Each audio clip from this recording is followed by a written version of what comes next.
ڈرتے بھی ابا سے. صحابی نے کہا یا نبی اللہ میں کس کے ساتھ حسن صحبت اختیار کروں, کس کے ساتھ بیٹھوں؟ پیغمبر علیہ السلام نے فرمایا ابا کے پاس, کہ پھر کس کے پاس بیٹھوں؟ کہ اماں کے پاس. کہ پھر کس کے ساتھ اچھا معاملہ کروں؟ کہ ابا کے پاس. کہ پھر کس کے پاس کروں؟ کہ ابا کے ساتھ. کیوں؟ یہ بھی سوچو. کچھ پریشانیاں ماں ایسی برداشت کرتی ہیں میاں جن پریشانیوں میں باپ کا کوئی حصہ نہیں ہوتا ہے.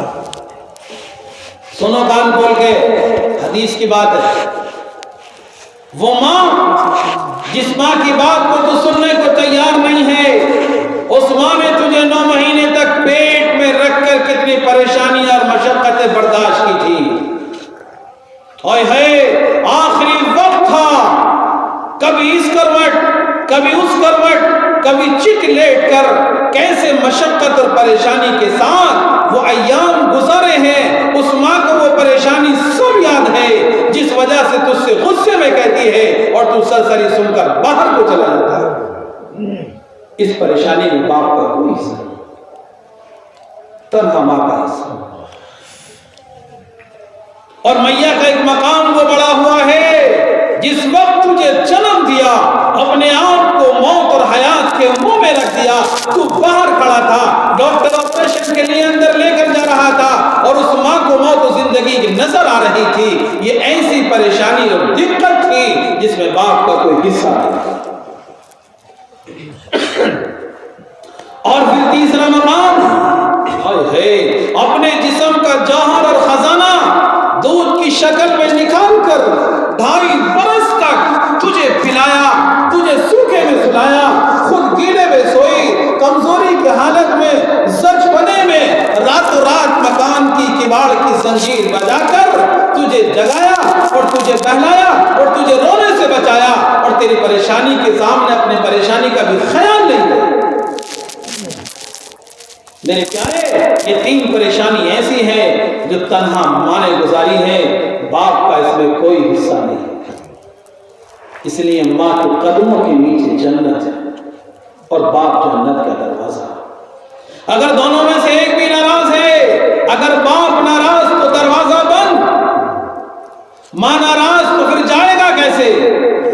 اور سن, ایک حدیث یاد آئی, کتنا بڑا ولی قطب, اور اس سے آگے بڑھ کر صحابی کا واقعہ لکھا ہے کہ ایک صحابی ہے اپنے وقت کے عبادت گزار, متقی, پرہیزگار, اور صحابی کا مقام بڑے سے بڑا قطب ابدال بھی صحابی کے چھوٹے سے چھوٹے صحابی کے مقام کو نہیں پہنچ سکتا. جس نے اپنی آنکھوں سے شہنشاہ بطحہ کی زیارت کی ہو, آپ کے مجلسوں میں بیٹھا ہو, اس سے بڑھ کر اور کیا مقام ہو. لیکن ہوتا ایسا. وہاں بھی ایک صحابی کا واقعہ لکھا, اس کی بیوی اور ماں کے درمیان کچھ انبن رہتی تھی جیسے ہر گھر میں رہتی. وہ میاں کرتے یہ تھے کہ بات بات پر سنتے سنتے ماں کی بات کو نیچی کر دیتے اور ان ہوم منسٹر کی بات کو اونچی کر دیتے, جس سے ماں کو تکلیف ہوتی, اور تکلیف ہوتے ہوتے دل دکھتے دکھتے یہاں تک نوبت آ گئی کہ زبان سے بد دعا کا جملہ.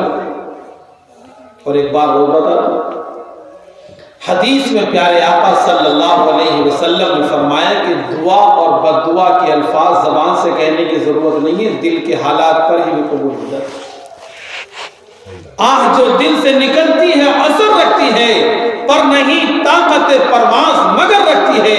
اگر دل سے دکھے ہوئے دل سے تکلیف کی آہ نکلی تو عرش اعظم کو جا کر ہلا کر اور قبولیت لا کر پڑ جاتی ہے. صحابی کا واقعہ آخری عمر ہے, آخری عمر. ان صحابی کی بیوی سرور کونین صلی اللہ علیہ وسلم کے پاس آئیں اور آ کر کہا یا نبی اللہ, میرے شوہر آخری وقت میں ہے, نزا کی حالت میں ہے, میں چاہتی ہوں کہ آپ کو خبر کر دوں. بتا کر چلی گئیں. سرکار مدینہ ان کے گھر تشریف لے گئے. راوی کہتے ہیں کہ ہم بھی آپ کے ساتھ تھے اور آپ بنفس نفیس گئے. جا کر دیکھا تو آخری وقت ہے, زبان پر کلمہ نہیں آ رہا, زبان پر کلمہ نہیں آ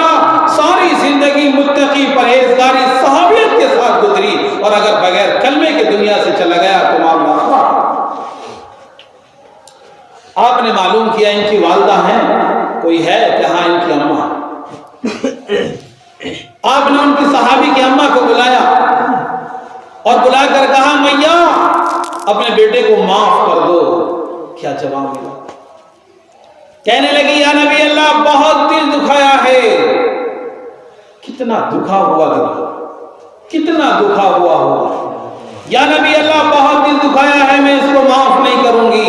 پوری حدیث بتا رہا ہوں تو۔ اچھا، جو صحابہ ساتھ میں تھے، پیغمبر علیہ السلام نے کہا کہ لکڑیاں اکٹھی کرو اور ان کے اندر آگ جلاؤ، اور کہا میاں اگر ہم تمہارے اس لخت جگر کو، نور نظر کو اس جلتی ہوئی آگ میں ڈال دیں تو بتاؤ میاں کہ تم بچانے کی کوشش کرو گی کہ نہیں کرو گی؟ تڑپ گئی، ماں کا دل بڑا نرم ہوتا ہے۔ کہنے لگی یا نبی اللہ میں کیسے برداشت کر سکتی ہوں کہ میرا نور نظر میرے سامنے آگ میں جلایا جائے۔ میرے آقا نے فرمایا میاں اگر تم نے معاف نہیں کیا اور تمہارا لخت جگر بغیر کلمے کے دنیا سے چلا گیا تو رب کعبہ کی قسم دنیا کی آگ سے زیادہ کہیں سخت جہنم کی آگ ہے۔ یہ تو بہت کم درجے کی ہے، وہ بہت سخت ہے۔ اگر تم چاہتی ہو کہ جہنم کی آگ سے بچاؤں اور اس آگ سے بچاؤں تو اپنے بیٹے کو معاف کر دو۔ ماں کا دل نرم ہوا، کہنے لگی یا نبی اللہ آپ گواہ ہو جائیے، آپ گواہ ہو جائیے، میں نے اپنے بیٹے کو معاف کر دیا۔ یہ کہنا تھا کہ زبان پر کلمہ جاری ہوا اور روح پرواز ہوا۔ اس لیے میرے بزرگوں، ماں باپ کی دعا اور بد دعا بہت اثر انداز ہوتی ہے۔ ایک ماں نے کسی وجہ سے دکھے ہوئے دل کے ساتھ، حدیث کا واقعہ پورا، جب دل بہت دکھ گیا تو یوں کہا اے اللہ اس وقت تک، اس وقت تک میرے بیٹے کو موت نہ دینا جب تک یہ زنا کے فتنے میں مبتلا نہ ہو، جب تک زانیہ کا منہ نہ دے۔ خدا کی قسم حدیث میں پورا واقعہ لکھا ہے کہ ایسے ہی ہوا، بغیر کیے ہوئے الزام میں پھنسا، اور مشکات شریف کی روایت کے مطابق یوں فرمایا پیغمبر علیہ السلام نے کہ اگر ماں کی زبان سے یہ جملہ نکل گیا ہوتا کہ اس وقت تک موت نہ دینا جب تک یہ زنا کے فتنے میں مبتلا نہ ہو جائے تو رب کعبہ کی قسم کو بھی قبول ہو جاتا۔ ماں تو وہ چیز ہے، لیکن اس سب کے بعد قرآن نے کہا کہ ماں باپ کو اف کہنے کی بھی گنجائش نہیں ہے۔ وَلَا تَقُلْ لَهُمَا أُفٍّ وَلَا تَنْهَرْهُمَا وَقُلْ لَهُمَا قَوْلًا كَرِيمًا۔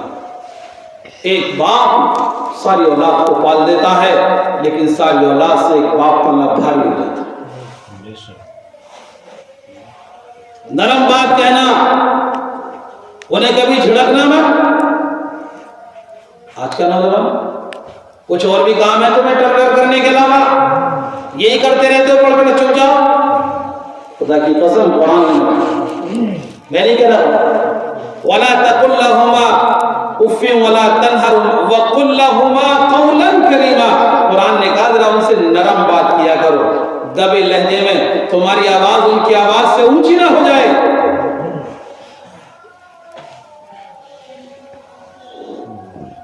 جہاں تک فرمایا کہ اگر ماں باپ مشرک ہو اور اولاد کو بھی شرک کی دعوت دے تب بھی اولاد کو یہ اختیار نہیں ہے کہ ماں باپ کے ساتھ سختی کا معاملہ کرے، اتنی بھی اجازت ہے۔ قرآن بالکل منع کرتا اور بہت سخت تاکید ہے ماں باپ کے حقوق کی۔ قرآن نے 4 جگہ پر تو ایسا فرمایا کہ جہاں پر اللہ نے اپنی عبادت کا حکم دیا ہے وہیں پر ساتھ ساتھ ماں باپ کے ساتھ بھلائی اور نرمی کا حکم دیا۔ کتنی طاقت ہے! اگر ماں باپ دنیا سے چلے جائیں تو اولاد کے اوپر کچھ حقوق رہ جاتے ہیں۔ اولاً تو اولاد کے لیے یہ ہے کہ ان کے لیے بہت زیادہ کثرت سے دعائیں خیر کرے، دعائیں مغفرت کرے۔